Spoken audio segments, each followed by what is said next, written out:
Okay, got it. Okay. Hey, Lynn. Hey, Mary. This is Lynn and Mary with Families Engaged with another update in Texas education. We call this ticked or tick ed because we're annoyed with all the things that are happening to our children in the state of Texas. So, Mary, what's your latest update with the State Board of Education?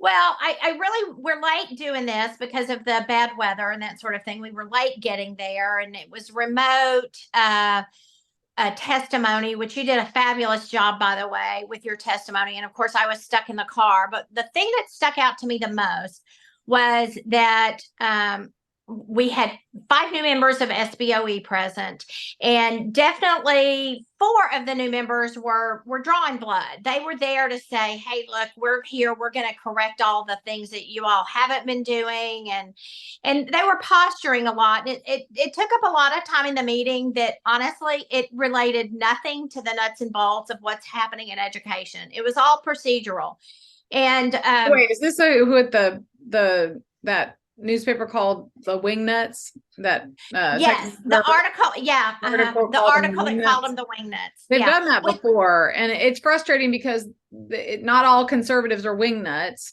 and yet it does the whole polarizing thing with the left-right paradigm. Anyway, keep going.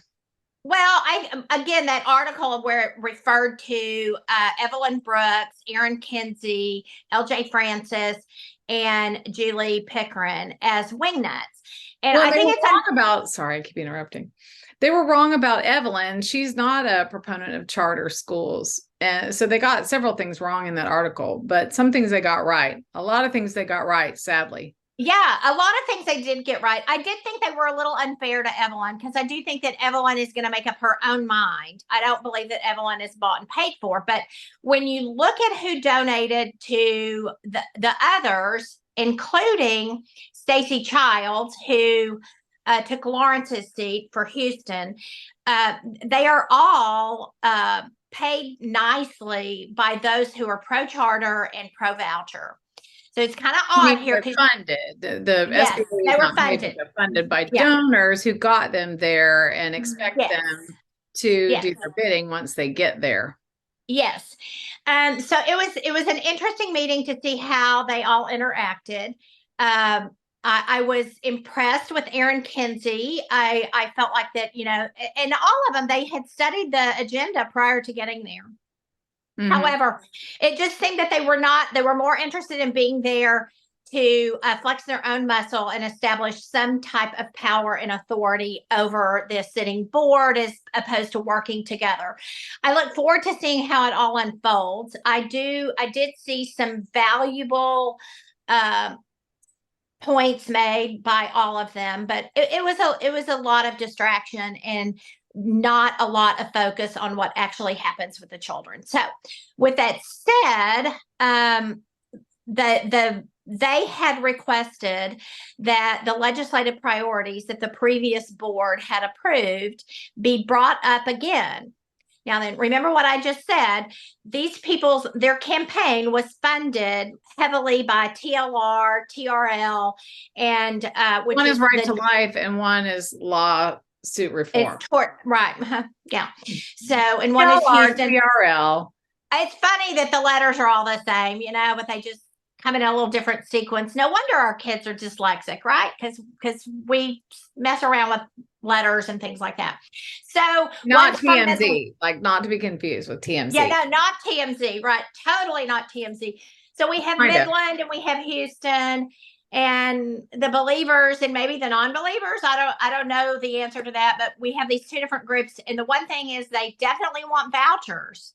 They are pro voucher and they've been trying to get these vouchers through year after year after year. They're big businessmen, all of them big businessmen.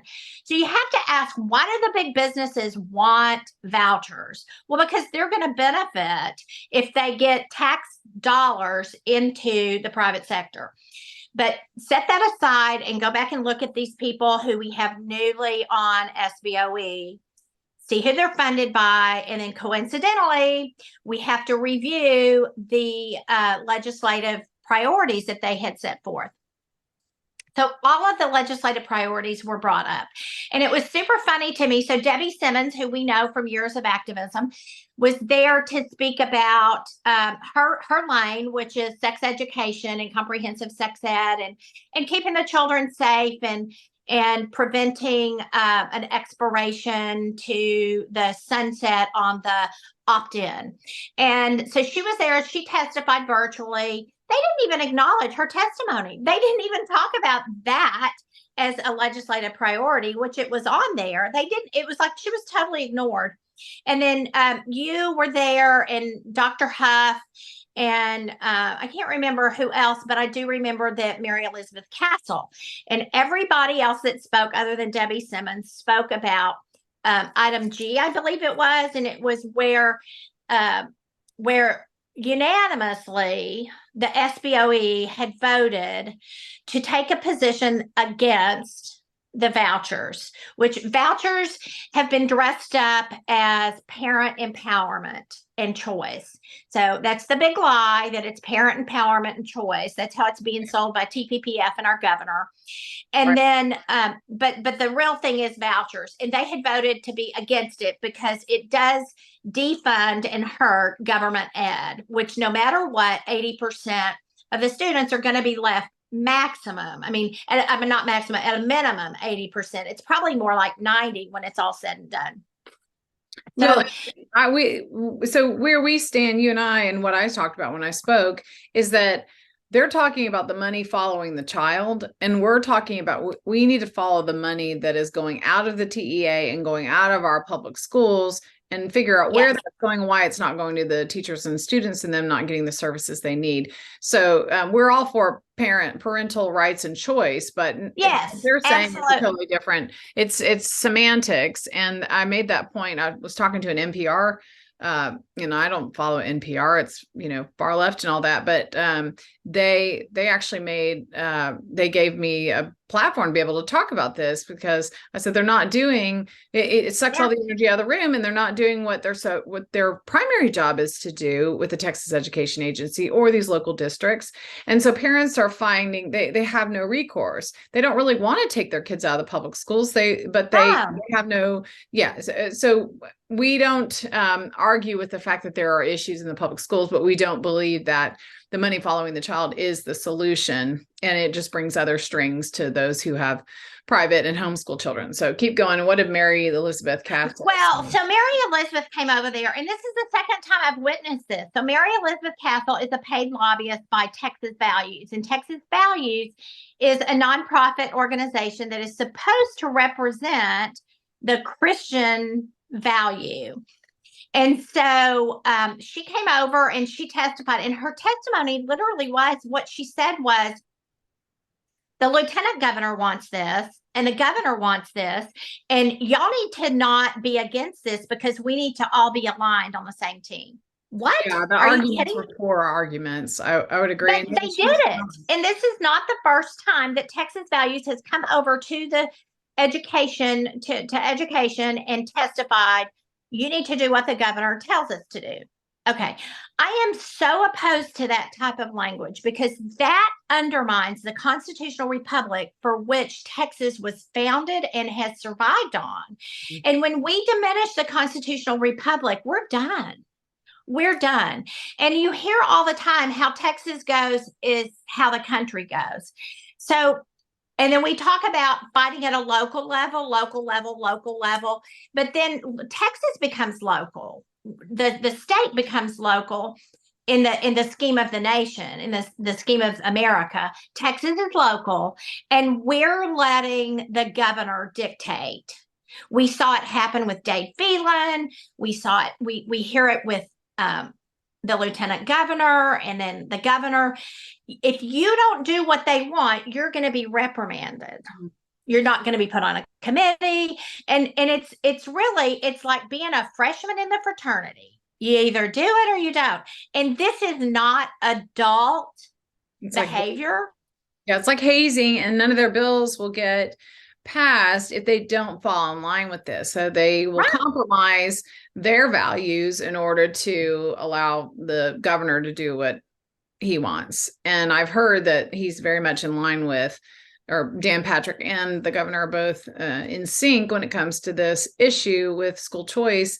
And you and I have been shouting from the rooftops to people to understand that the governor said explicitly that if the money follows the child, there will be what he called accountability measures. Huh? And when he turned to a school director and asked her what they use MAPS testing and computer adaptive assessments. And you talked about the constitutional republic. All of this technology is it is undermining our constitutional liberties. So those have left the building already, because there's nothing that stands between the child and the technology. The parents can't see what the kids are learning. It's subverting and circumventing the way that we are supposed to be able to see instructional materials. Technology removes that. It eliminates that. Well, and we're working diligently right now, and have been working diligently to take measures that would drastically correct a lot of the problems that have entered into our education system. Yeah. That the medical research shows that the use of technology on the developing brain and the developing neural pathways is destructive. And we know that the people who are doing it know that, because in the contracts that they have, example, Rhythm, in their contract, they say we're rewiring the brain. And that is what they're doing. And this rewiring of the brain is causing myopia. It's causing behavioral disorders. It's causing depression. I mean, anxiety. The list of negative emotional, behavioral, physical disorders that are associated with the use of these technological devices for kids to learn on, instead of learning in a peer-to-peer or student to teacher environment.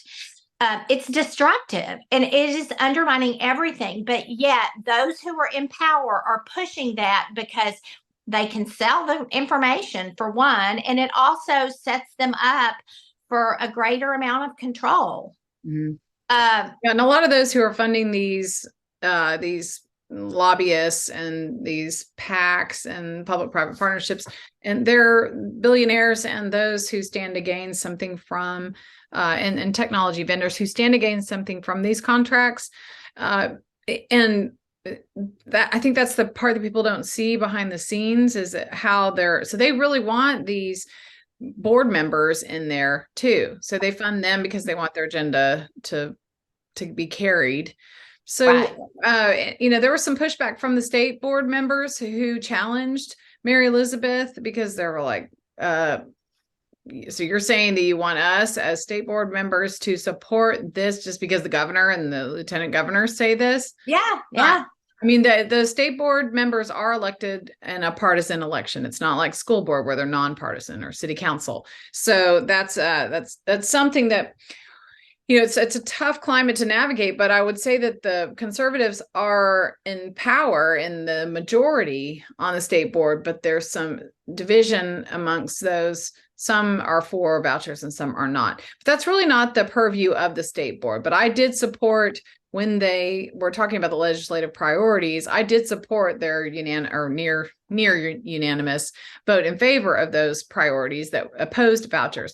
But Lynn, the reason though that we support them taking that position is because their priority and their job is to the taxpayer funded compulsory education system that we call local ISDs, the community school, where 95% of the students are currently going. That is their job.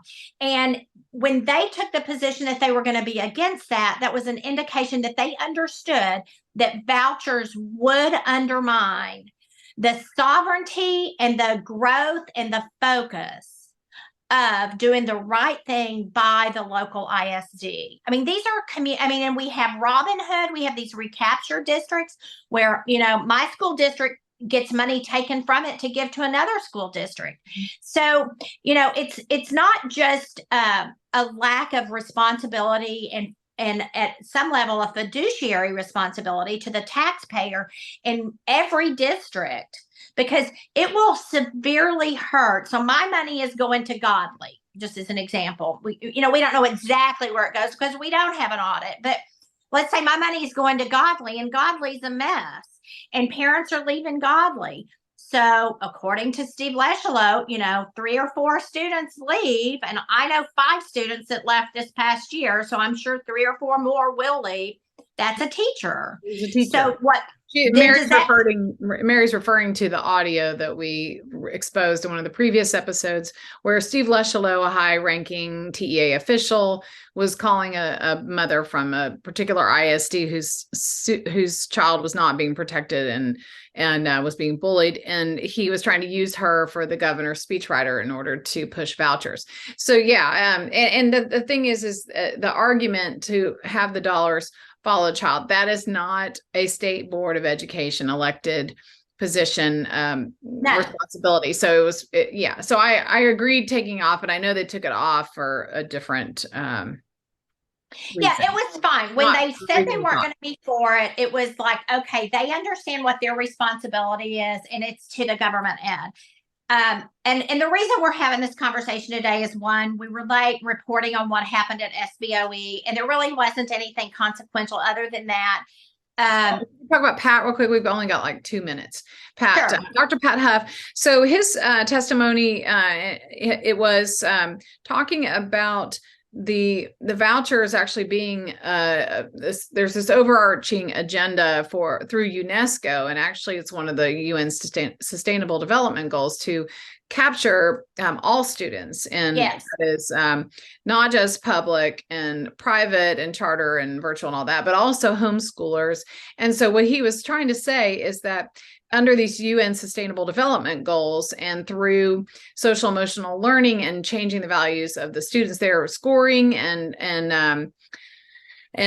nudging students into this worldview, and school choice actually plays into that. I think some of the state board members were a little confused on what he was saying, but yes. Evelyn Brooks asked a really good question, and then Pat tied it all up. But people don't really understand, they're not making that connection that when the homeschool children are accessed through these dollars, and there are strings with those, and when these private schools are then taking any of these funds, that they may write it into the legislation. Oh, no, I won't have strings, but eventually it will. That's just, and even those who are against vouchers, they're going to be screaming for accountability measures, and the things that we are escaping the public schools, trying to leave the public schools to get out from under that grip. The governor is saying that there will be that grip. So right. they're lying when they say there won't be strings, or they don't believe that there will be, and they mean to not have them. I know some of these bills, oh, no, they won't have strings. And I know Representative Toth told us that. Toth said it last week. No, there won't be strings. There will. There just will. So that is actually playing into the UNESCO yes. goal of accessing children they would not normally have access to. If they don't want to see that, that's the camel's nose under the tent. They will use special needs kids. Okay. Any closing remarks that you want to say, and then we'll close? Yeah, I just said, that the subversion of language, we always point at the liberals as, distorting the language, and here we are, and it's our people who are doing it. They're doing it to get this through, and then in years past, they do these things, and then they say, oh, we didn't know that was going to happen. Nobody told us. Well, we're telling them. We're telling them the unintended consequences. We're telling them that they're setting this up so that there is no choice. We're telling them that it's not going to be the capitalist market that's going to cause correction to the government ed. The capitalist market is going to crash the government ed, and it's supply and demand is going to cause the cost of private school to go up, and we're already seeing that. Yeah. So we've got the big lie, and then you have the subversion of the constitutional republic when you have lobbyists who come over and say, you have to do A, B, and C because it's what the governor wants.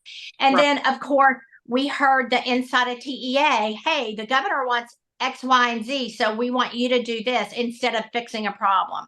So again, my doorbell's about to ring because I saw the car. Okay, all right, that's good. So call to action. Anything? And any call to action that people can do this? Call to action is you've got to reach out to every elected official, and you've got to tell them no. that their obligation is to fix government education and stop creating something else that they can mess up. And that's what they're doing.